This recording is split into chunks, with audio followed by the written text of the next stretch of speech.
Good morning. Unique education centre पर आपका स्वागत है। आज का वीडियो काफ़ी छोटा है, 5 क्वेश्चनों का सेट है। तो क्वेश्चन 5 ही हैं, तो कोशिश करिएगा सब के सब सही हो जाए।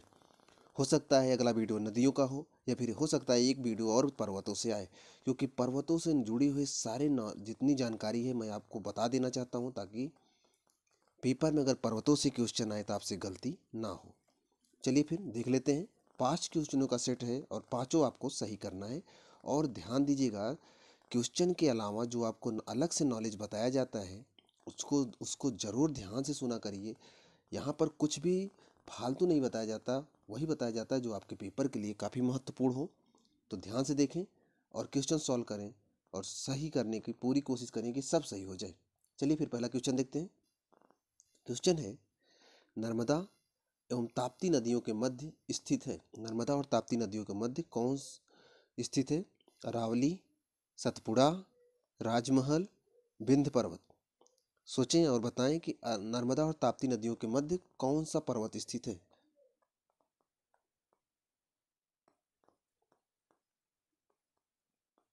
चलिए आंसर बताते हैं हम आपको।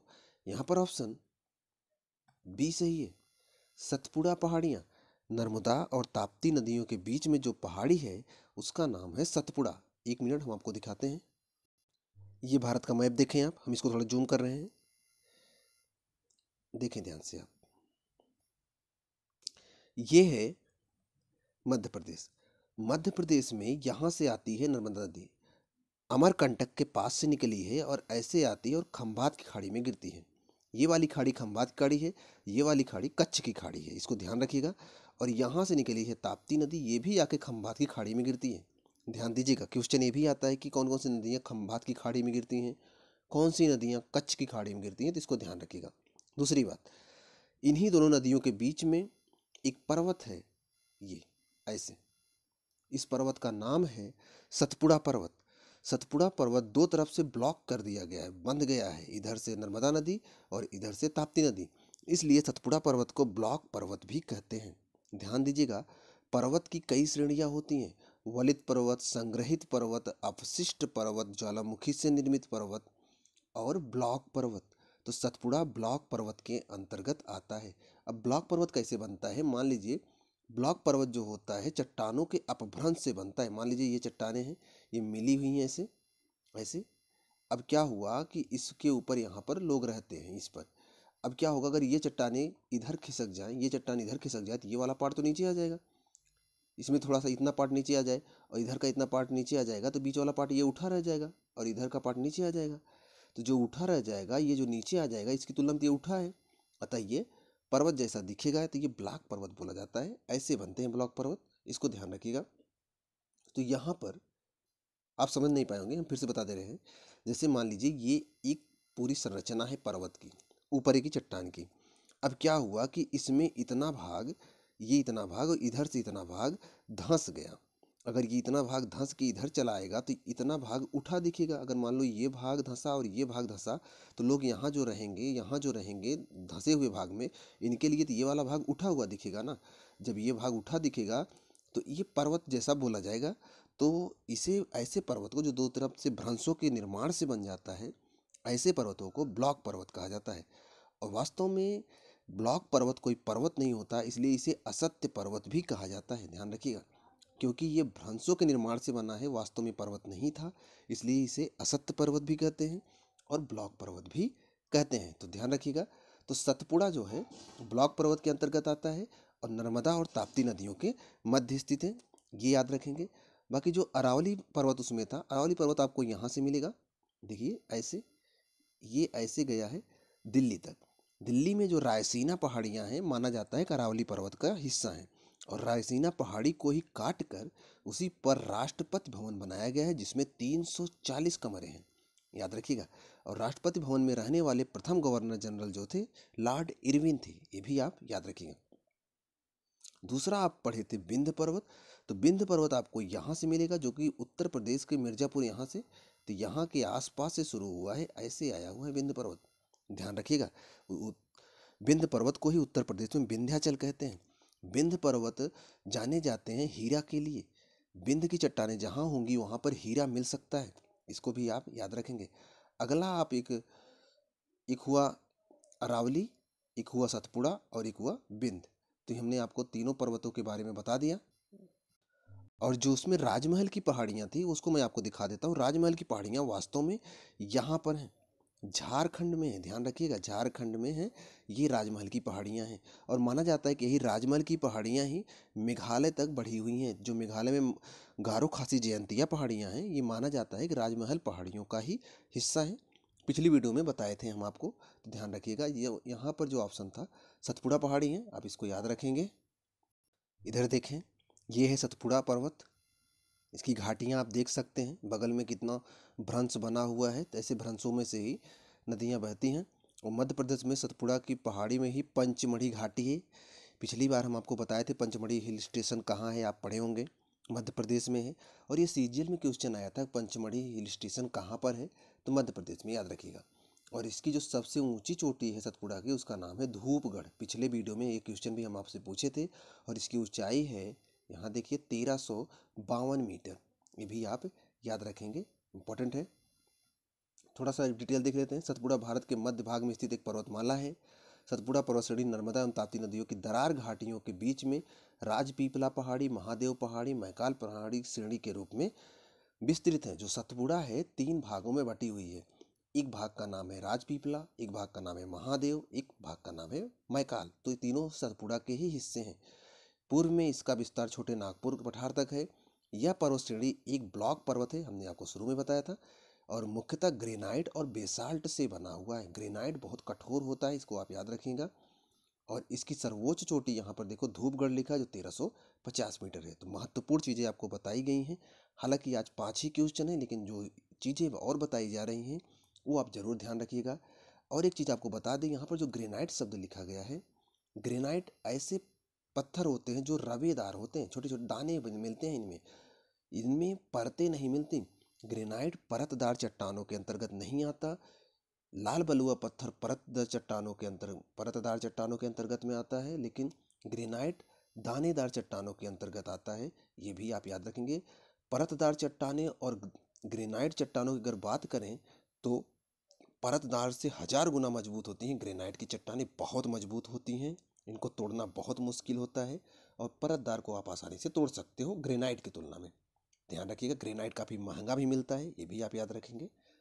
चलते हैं नेक्स्ट क्वेश्चन पर। थोड़ा राजमहल के बारे में भी देख लेते हैं। राजमहल झारखंड राज्य में गंगा नदी के पश्चिम में स्थित है। और इधर देखें आप, राजमहल पहाड़ियाँ लगभग 567 मीटर की ऊंचाई तक उठती हैं, जो गंगा नदी से 190 किलोमीटर उत्तर दक्षिण में लगभग दुमका तक फैली हुई हैं। झारखंड राज्य में गंगा नदी के पश्चिम में स्थित हैं। मध्यकाल में राजमहल का नाम उगमहल था। झारखंड का प्रसिद्ध शहर राजमहल की पहाड़ियों में स्थित है, इसको आप याद रखेंगे। और एक चीज़ ध्यान रखिएगा, यहाँ पर संथाल जनजातियाँ भी पाई जाती हैं, बहुत इंपॉर्टेंट है, इसको याद रखेंगे। चलिए फिर अगला क्वेश्चन देखते हैं। क्वेश्चन ध्यान से देखें, काफ़ी मशहूर क्वेश्चन है, बहुत बार पूछा भी गया है। अंडमान निकोबार द्वीप समूह में सबसे अधिक ऊंचाई वाली चोटी कौन सी है? Saddle Peak, Mount Thuillier, Mount Diavolo, Mount Koyal. सोचिए।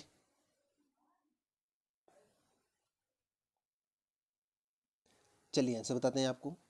यहाँ पर ऑप्शन ए सही है।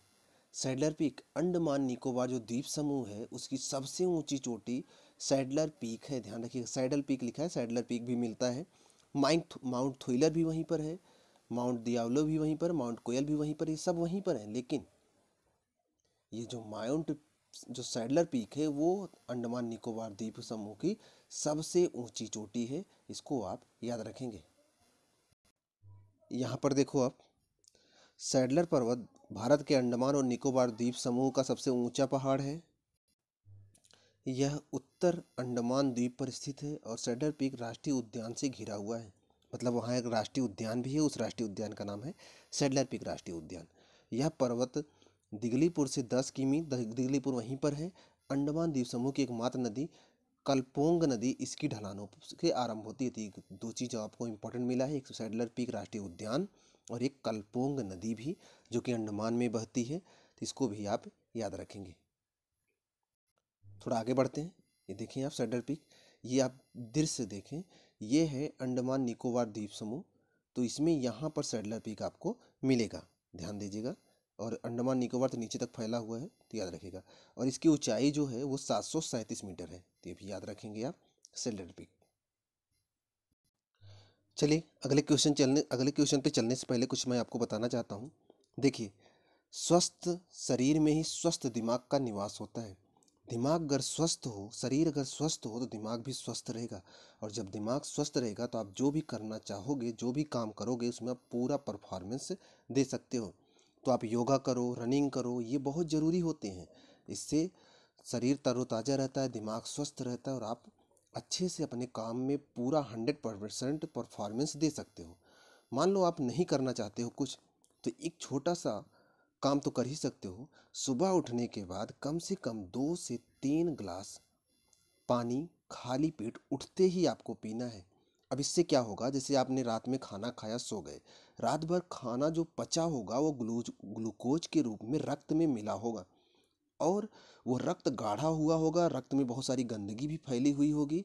जब आप सुबह 2-3 ग्लास पानी पीते हैं तो ये पानी जाकर उस रक्त में मिलता है, और वो रक्त जाकर हमारी किडनियाँ जो सेम के बीज के आकार की होती हैं उनके अंदर जाके छनता है। तो छनता है तो रक्त साफ होता है। जब रक्त साफ होता है तो इससे बॉडी में फ्रेशनेस, चेहरे पर ताजगी, और जो फुंसियाँ, छोटे छोटे फोड़े होते हैं, ये सब होना बंद हो जाएगा, खून साफ रहेगा, बीमारी नहीं होगी, शरीर तरोताज़ा रहेगा। इसलिए इतना तो आप कर ही सकते हो, सुबह उठकर 2 से 3 गिलास पानी खाली पेट पीने की आदत धीरे धीरे डालें। कोशिश करें कि योगा करें, कोशिश करें कि सुबह थोड़ी सी रनिंग करें, इससे बॉडी स्वस्थ रहेगी। चलिए चलते हैं नेक्स्ट क्वेश्चन पर। आप सोच रहे हैं कि हम अपनी फ़ोटो क्यों लगाए हैं, तो ये फ़ोटो हमने केवल इसलिए लगाया, हम सोच रहे थे कोई और फ़ोटो लगाएं, लेकिन कोई और फ़ोटो मिली नहीं तो हमने यही लगा दिया। चलते हैं नेक्स्ट क्वेश्चन। क्वेश्चन ध्यान से देखें, थोड़ा सा कठिन हो सकता है आपके लिए। कौन सा पर्वत हिमालय श्रृंखला का अंग नहीं है? अरावली, कुनलुन, काराकोरम, हिंदुकुश। सोचिए, कौन सा पर्वत श्रृंखला हिमालय का अंग नहीं है? चलिए आंसर बताते हैं आपको। यहाँ पर ऑप्शन ए सही है, अरावली पर्वत। थोड़ा सा इसमें कुछ और चीज़ें हैं जो मैं आपको अभी मैप से बताता हूँ। अरावली, कुनलुन, काराकोरम, हिंदुकुश, ये 4 पर्वत हैं। इधर देखें, मैं मैप को थोड़ा जूम करता हूँ। इधर देखें, ये जो हिमालय पर्वत है ये यहाँ से ऐसे गया है, ऐसे ऐसे गया है। तो जो काराकोरम है वो आपको यहाँ मिलेगा, यहाँ पर, और अरावली आपको यहाँ मिलेगी। कुनलुन सान आपको यहाँ पर मिलेगा, और अरावली कुन देखें आप इधर, ये है हिमालय पर्वत, यहाँ से यहाँ तक ऐसे फैला हुआ है। ये वाला पर्वत श्रृंखला जो देख रहे हो आप, ये है कुनलुन सान पर्वत, तब तिब्बत में फैला हुआ है। ये वाला पर्वत अफगानिस्तान तक गया है, हिंदुकुश पर्वत बोलते हैं। और ये पर्वत काराकोरम है, और ये पर्वत है अरावली। अब आप देख कर सोच सकते हैं कौन सा पर्वत हिमालय का हिस्सा नहीं हो सकता, तो ये अरावली नहीं हो सकता। लेकिन एक चीज़ जानते रहिएगा, काराकोरम भी हिमालय का हिस्सा नहीं है, लेकिन ये हिमालय की श्रेणियों के अंतर्गत आ जाता है, इनके पास ही इनका निर्माण हुआ है।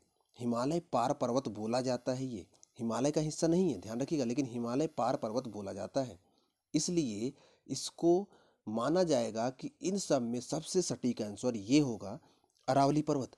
अगर ऑप्शन में अरावली ना रहा होता तब आप काराकोरम पे टिक करते, लेकिन ऑप्शन में अगर अरावली है तो आप फिगर के हिसाब से भी सोच सकते हो कि ये अरावली, इतने पर्वत हिमालय के अंतर्गत हम रख सकते हैं, अरावली उनसे अलग है।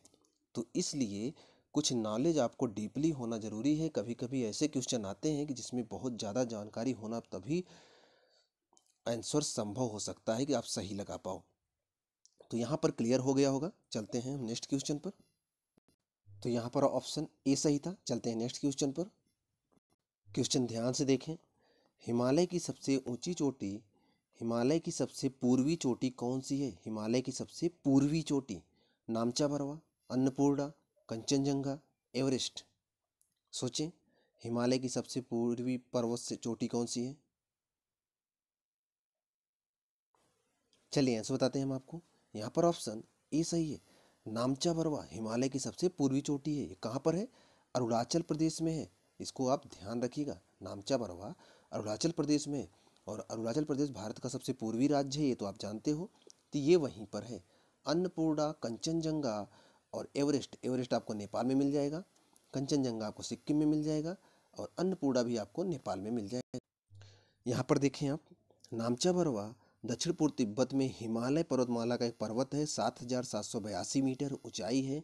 यह ऊंचा पहाड़ है, हिमालय के सबसे पूर्वी छोर पर स्थित है और विश्व का 28वां सबसे बड़ा लंबा पहाड़ है। यह हिमालय की नामचा बरवा हिमालय नामक पर्वतीय श्रृंखला का भाग है। इसको भी आप याद रखें। इसके बाद से ही दक्षिण की ओर मुड़ जाता है और भारत के अरुणाचल प्रदेश की राज्य की तरफ से निकल जाता है।